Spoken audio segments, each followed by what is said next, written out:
அவியல் எப்படி செய்கிறதுன்னு பார்க்கலாம் வாங்க. ஒரு அடிக்கனமான வடச்சட்டியில் தேங்காய் எண்ணெய் ஊற்றி சேனக்கிழங்கு கருவேப்பிலை போட்டு ஒரு வதக்குவோங்க. அதிலே கொஞ்சம் தண்ணி சேர்த்து மூடி வச்சுருங்க. இப்போ சேனக்கிழங்கு ஒரு பாதி வேக்காடு வெந்ததுக்கப்புறம் கொத்தவரங்காய் சேர்த்திக்கோங்க. கொத்தவரங்காய் பாதி வேக்காடு வெந்ததுக்கப்புறம் வெள்ளை பூசணிக்காய், புடலங்காய், முருங்காய், கேரட், பீன்ஸ் சேர்த்து மேலால் பரப்பி வச்சுட்டு அதுக்கு மேலேயும் மஞ்சத்தூள், மிளகாய்த்தூள், உப்பு சேர்த்துக்கோங்க. மேலால் கிளறி விட்டு மூடி வச்சு வேக வைங்க. இப்போ இது நல்லா வெந்ததுக்கப்புறம் கத்திரிக்காயும் வாழைக்காவும் சேர்த்திக்கோங்க. கத்திரிக்காயும் வாழைக்காவும் நல்லா வெந்ததுக்கப்புறம் மேலால் மாங்காவை சேர்த்து மேலால் பரப்பி விட்ருங்க.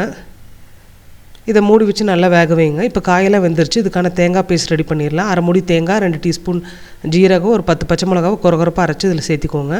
தேங்காய் பேஸ்ட்டு நல்லா கொதித்து வந்ததுக்கப்புறம் 1 கப் தயிரை நல்லா அடித்து கலக்கி அதில் ஊற்றி அடுப்பு ஆஃப் பண்ணிடுங்க.